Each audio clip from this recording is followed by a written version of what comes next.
ƙaunar ki na tattare don kar da ta gangare yarinya yar birane daure ki ban ruwa.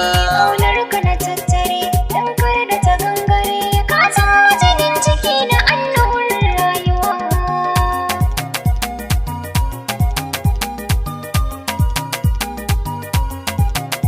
Tafiyar ƙauna na yau da nisa cikin dare na sha wahala gurin hawa har da gangare wani sa'in ma da na tause na tunfure ina neman gurin abar suna in share dukkanin hawayena na baki duka sirri daure ki adana ki zamo in garkuwa. Ƙaunar ka na tattare don kar da ta gangare Yarinya yar birane daure ki ba. maganar da na sani ake inda kuskure ƙauna na yau da girgire kar da tabbare a fagen ƙaunar ka kira ni da gagare zakaran da ya isa shi yake tara kun alƙali ake zuwa ƙara samun kamar ka kuna sai mu wuya na auna karke ni yar uwa. Ƙaunar ki na tattare don kar da ta gangare Ka zama jinin ciki na annabin rayuwa.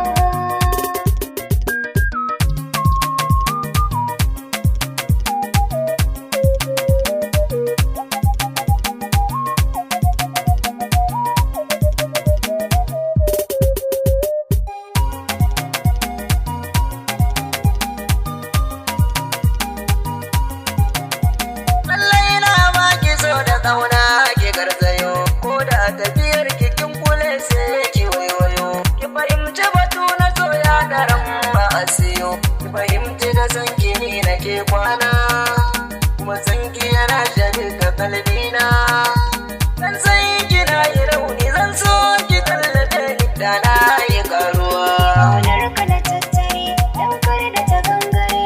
Yarinya yar birane daure ki ban ruwa. Na baka mallaki na kai har da zuciya. Karfe ni na yi tuntuɓe ka tiran kaya.